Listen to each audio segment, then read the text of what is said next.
Hello everybody and welcome back to another edition of Slam Talk Sports. It is the Friday preview show and it is round 7, of course, Anzac Round.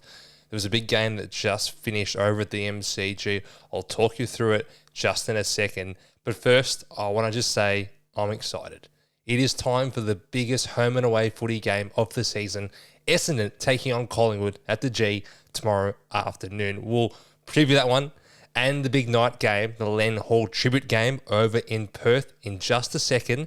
But first, let's talk about a big win from the Demons at the G tonight. They won 83-63, a 20-point victory for Melbourne over Richmond. Let's have a look at how it happened. Well, here are the stats, courtesy of DFS Australia. And the tail of the tape is pretty telling to see. Maxi Gawn delivered another Gawn masterclass. This is the best ruckman I have ever seen. 34 hitouts, 23 disposals, and 174 Supercoach points. It was prime Gawn. It was premium Gawn. It was tariffed Gawn. We were missing 20%. We had to pay a tariff to get Gawn back on the field. He didn't play the last 20 minutes of this game, but you know what? It was good enough for the Anzac medal. He was simply out of control tonight against the triple premiership ruck in Toby Nankervis. The D's got back to their winning ways of the previous seasons. That's 2 wins in a row for the D's, and it was the stoppage game, the clearance game, the midfield that went berserk in that third quarter. It was Petrarca, it was a bit of Oliver returning to form, it was Cozzy Pickett at the front of stoppages, and also their half-back line in Jake Bowie and Christian Salem, who both had 30 disposals. Melbourne outgained Richmond in disposals by 100, which is a hell of a lot in a game, especially off a 5-day break. Melbourne were running on top of the ground and finished them off. That was until Max Gawn went off with 20 minutes to spare, and Richmond ended up covering the line. The line was, I think, about 23 points. Richmond only lost by 20 in the end. They are the covering Tigers. They covered against Brisbane. They covered, obviously, in their wins against Gold Coast and against Carlton. They cover again tonight. That is something to monitor going forward. Richmond were disappointed with how the third quarter went, but also they take a bit of momentum into next week with how well they finished off this game. We don't learn that much from Melbourne, only that they're not a bottom 2 club. They've got too much talent to becoming bottom 2. They're slowly getting their way back into this season, and let's see what they can do going forward against some more talented opposition. Oh wait, they're playing West Coast next week. Okay, against some less talented opposition, we'll see what they can do next week, and going forward, we'll see if they can make something out of what looked like a lost season. Now it is finally time to preview the biggest game of the home and away season. Friday, 3:20 at the MCG. Essendon takes on Collingwood. Let's have a look at the ins and the outs for this one. And geez, there's some big outs for the Collingwood Football Club. Out goes their captain, Darcy Moore, with a busted eardrum and some signs of vertigo. Out goes Mason Cox. Out goes Edward Allen. In comes Dan Houston from his 2-game suspension. In comes Tim Membray. In comes Lachlan Sullivan. On the bottom side of things, out goes Sam Draper, who suffered a season-ending Achilles injury. Out goes Saad Al-Hawley. In comes Kyle Langford after recovering from a hamstring injury. And in comes the ageless wonder, Toddy Goldstein. I cannot wait for this one. What a great game it should be. We had a cracking contest last season as it went down to the final seconds in a draw between these two historic sides. What's going to happen this year? It's always a close one. I think in the last 10 years, Collingwood have only covered the line, which is this year 23.5, once. They smashed Essendon all the way back, I think, in 2018. They also smashed them in 2016. But that doesn't count because it was the top-up era. I've got no idea what's going to happen. Usually, Essendon plays really well for 3 quarters and then lose. I think Essendon's only won 4 of the last 16 Anzac days after getting off to a ripping start in the late 90s and early 2000s under the guidance of Hurd, Sheedy, Lloyd, Lucas, Fletcher. Those names are no more. It is now Mackay, Reid, and Peter Wright. Not quite the same. Collingwood, on the other hand, are the best team in the league. They sit top of the ladder with a great percentage and some great wins. They've smashed poor Adelaide. They smashed Brisbane in Brisbane. And their next victim is the Bombers. It would seem. I'm a bit more hopeful than that. I still think Collingwood will win this game. Let's be serious. I think Nick Dacos will most likely win the Anzac medal, if not steal side bottom. But as a Bombers fan, all I can do is hope. Hope that the likes of Langford, Caddy, Wright, Kako, Martin can put a score on the board and Collingwood just can't chase us down. They usually close like the Grim Reaper, but hopefully on a wet day, Essendon can jump them somehow and just hold on to victory in what would be a famous one for the Bombers after so many heartbreaks on this day in the past. The night game. What's going to happen in the night game? Well, we should probably look at the ins and the outs for that one. We've got Fremantle taking on Adelaide over in Perth in the Len Hall tribute game. There's a few ins and outs to mention. Out is James Aish, out is Jager O'Meara, and out is Bailey Banfield for the Freo side. In comes Corey Wagner, in comes Heath Chapman, in comes Quinton Narkle. On the Crows side of things, out comes Darcy Fogarty, out comes Sam Berry, in comes Josh Rochelle, and in comes James Peatling after serving his suspension. And of course, Rochelle suffered a bad rib injury a few weeks ago against North Melbourne. It's good to have him back in the fold. The line is 1.5 points favouring the Dockers, and I do favour the Dockers in this one. In the Len Hall tribute game, which is what has been called for a while now, but they've held it for over 20 years, the Dockers have won 6 of the last 7 contests. Even last year, Nathan Fife, who is about 500 years old, had 37 disposals. The Dockers players just list for this contest and traditionally play very well. Now, they've played the Doggies quite a few times over the last 5 seasons, and they've beaten them quite a few times. They've also played Carlton in this fixture. They haven't played Adelaide very recently, which gives it a little bit of a point of difference when you're looking at the old data. But I still think Freo will win this game, even though I really like Adelaide. I think Adelaide are a better team, will achieve more this season. But in this game, at their home stadium, I still like Freo. Any kind of key matchups to monitor? Well, it probably is the midfield and also the key forwards of each side. You've got Phil Thorpe and Josh Tracy, 2 of the best key forwards to watch in the comp right now. They could both have 2 or 3 goals in this contest. And the midfields, Sarong, Brayshaw, Saligo, Dawson, Rankin, just to name a few. They should hopefully have a lot of disposals in this contest. If I was betting on disposals, I like Saligo, Rankin, Clark, and Bolton. And to go back to the Anzac Day game of the G, I liked Pendlebury, Sidebottom, and Dylan Shield. They're all relatively low odds, but I see these games being high disposals and not necessarily high scoring. This one is played in somewhat good conditions over in Perth. We think we're going to have a lot of wet, wild conditions at the MCG. But I still like disposals in both these games. That is the safest way to bet going forward, in my humble opinion. Who I think will win the medal in this one? I think I've got to go with Andrew Brayshaw. He's been so consistent this year, regularly having in the high 20 touches with high tackle numbers and some high pressure statistics. I think Brayshaw would be your best bet if you are trying to frame a market for the medal in this game. We'll move forward to Saturday afternoon at Marvel Stadium. We've got the Saints taking on the Brisbane Lions. A few changes for each side. You've got Ari Schoenmaker coming out and Liam Henry. In for the Saints comes Dougal Howard and Isaac Keilor to provide some ruck support for Rowan Marshall. Still no room for Harry Boyd, as you can see. He is named as an emergency. And for the Lions, Cobra Kai Loman the showman, comes in for Sam Marshall. The line is 14.5, and that seems fishy to me. I mean, Brisbane beat them by 85 points in this contest last year. I think Brisbane are the far superior side. We just saw what happened to the Saints. They lost by 70 points against the Doggies last week. I just don't think they're travelling very well. Brisbane finally get a little bit of a break. They've had a lot of short breaks in a row. Well, at least last week they had a 5-day break. And this week they've got, they played last Thursday. This is Saturday. It gives them a nice 9-day break against a team that is well below their standard. I mean, when I say below their standard, Brisbane are a top 4 team, top 4 calibre, and the Saints most likely are a bottom 6 team. That's just where they stand. I think the line should easily be covered in this one. It would be my lock of the week if you're looking at locking margin tips. In terms of disposals, I mean, Wanganeen Miller, I mentioned earlier on my TikTok and Instagram and YouTube Shorts. I'm everywhere these days. I think him for 20 touches on the tab at $1.15 is great odds. Also, Josh Dunkley to have 20 disposals at $1.16 also seems like really strong odds. Goals-wise, I don't know who to tip.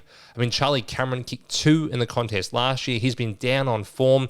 It's really a goals lotto when it comes to Brisbane. I don't know who to pick each and every single week, but I know that Marcus Windhager will likely tag one of Ashcroft, Neil, or McCluggage, so I think Dunkley would be your best bet if you're betting on disposals in this one. We'll move forward to Saturday afternoon at the Adelaide Oval. We've got Port Adelaide taking on North Melbourne. Ins for Port Adelaide are Joe Richards, Jeremy Finlayson and Joe Berry. Coming out, we've got Rory Atkins, Travis Bogue and Tom Cochrane.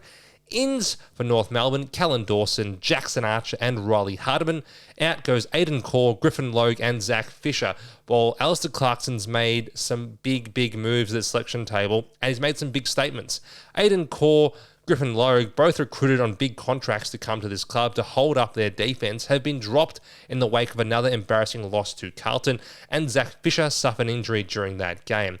On the Port Adelaide side of things, Rory Atkins was a late in as the sub last week. He's out.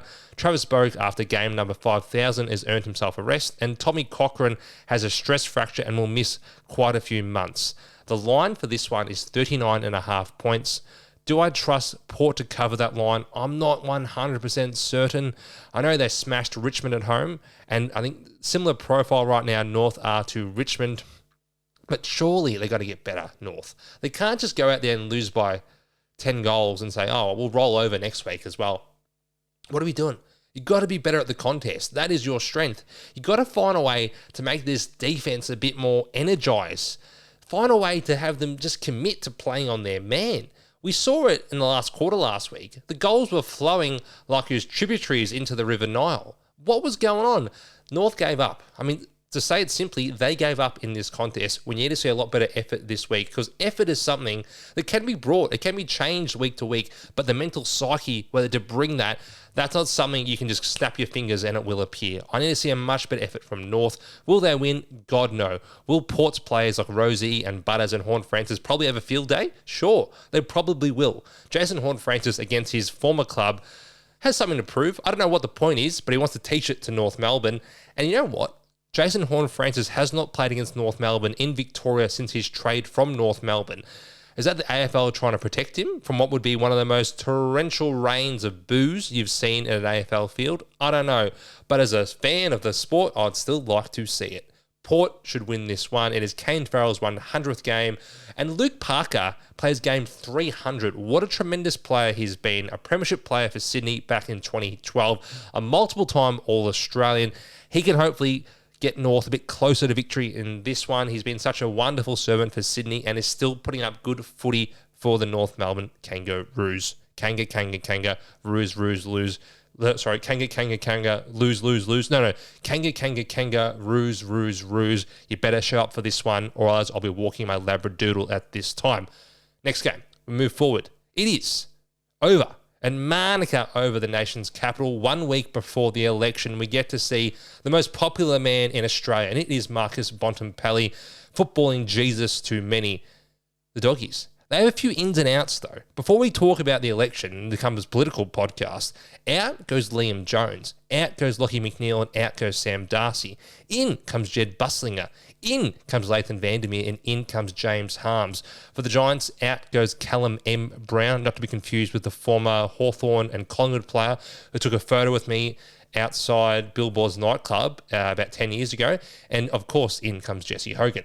Now, this line is about 12.5 points. It's a bit fishy. You know why it's a bit fishy? Because the Dogs have only lost once to the Giants since 2020. They own them. They have just found a way to beat them, and it has been that man, Marcus Bontempelli. Now, we all see Bont as a very popular man. He's a well-liked man, not by the Giants. The Giants might be the only team that absolutely hates the Bont for a couple of reasons. One, because he owns them, and two, because he launched his elbow or his forearm into the larynx of Nick Haynes, fracturing it all those years ago. Bont's a very fair player. He's not a dirty player. I've never seen him get in any sort of scuffle or any sort of fist fight, but when it comes to the Giants, there is no love lost. And on the converse side, Toby Green once kicked Luke Dollhouse in the face. Yeah, they actually brought in a rule because of the things Toby Green used to do against the Doggies. So much does he despise this club. This is a cracking game. It is one of the games of the year every single time. It's always really, really close. And naturally, Beveridge has decided to drop his fullback, who's been a star for the last 10 years, just to make things interesting in Liam Jones. I don't quite understand that one. Politics might be at play, but the election is next week, so we won't get into it just now. Who do I think will win? I think the Giants will get home at Manuka. I think they're the better team. Obviously, with Sam Darcy coming out. Obviously, no Jamara Ugle-Hagan. No Cody Waitman. No Adam Treloar. At some point, these injuries have to stack up for the Dogs. And when you're facing one of the teams that are the premiership fancies in the Giants, I reckon there'll be enough to win this contest. Just the stats-wise, to talk about some things that have gone on this season, the Giants have been smashed at clearance, and their forward half game hasn't been particularly strong. They're not forcing heaps of turnovers, and they're not winning it from the stoppage. They're not winning it from the source. What they are doing well is defending. Their defense is elite. It's been the best in the comp over the course of the last 3 seasons, and when they get it to Lachie Whitfield and they get it to Lachlan Ash, they're able to hit off hard kicks and control the football they want to get it to Toby, to get it to Jesse, to get it to Cadman, to get it to the kid with the lid, Darcy Jones and Jake Stringer. That's their strength.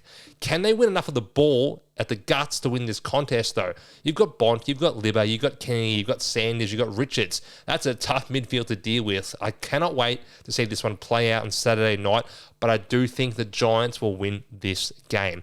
Now, we've got some Sunday squads, so I'll breeze through these because we don't see any big ins or outs coming in to the Sunday squad for the Gold Coast Suns to play the Sydney Swans. We've got Fiorini, Moyle and Closey, and in for the Swan squad, we've got Patton, Laddams and Sheldrick.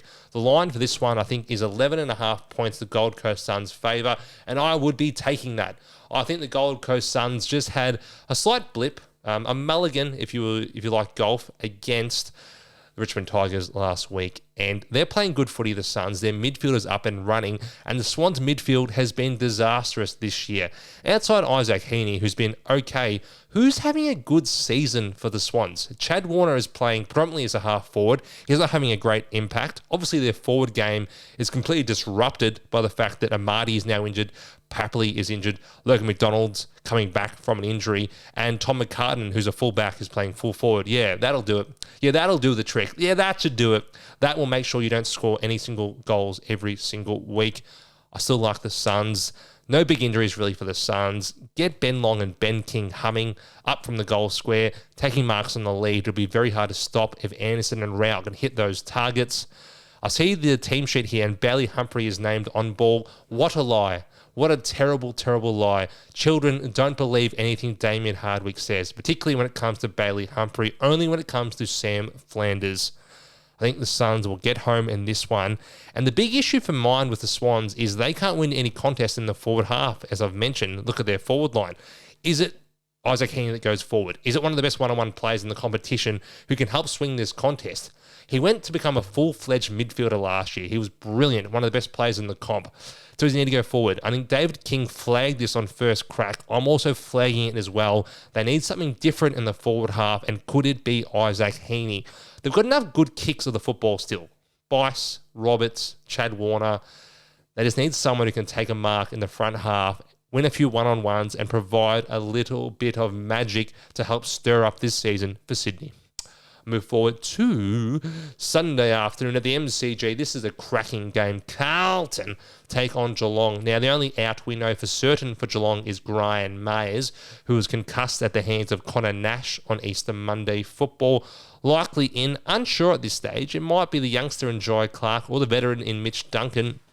And for the Carlton Football Club, no outs as of yet. Into the squad is Harry Mackay. He's named centre-half forward, so he is definitely playing on Sunday. Lachie Cowan and Sam Doherty will be competing for a spot, looks like, on the bench. I don't know if Sam Doherty will play. Tell me, guys, did he play last week in the VFL? Because I know he didn't play AFL after being omitted. Is he coming straight back into this team? I probably wouldn't. I wouldn't mess too much with a side that's won the last 2 weeks quite easily. I mean, whereas when you're a side like Carlton who hasn't won a lot of games over the last 12 to 15 games, I'd stick with what's worked, even against a good team like Geelong.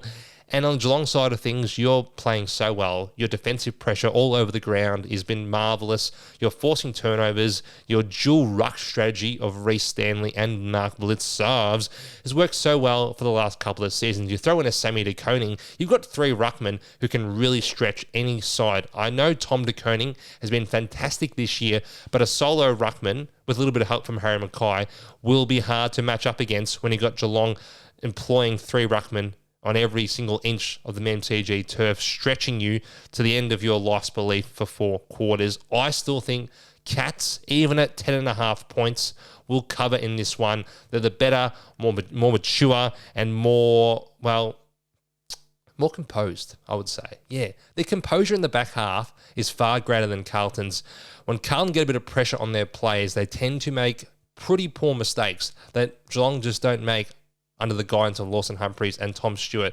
As long as they play well, they stay on the park, they make the correct decisions, I still see Geelong winning this game. And finally, Slam has come to the last game of the round, and it is a doozy. It is West Coast taking on Hawthorn at Marvel Stadium.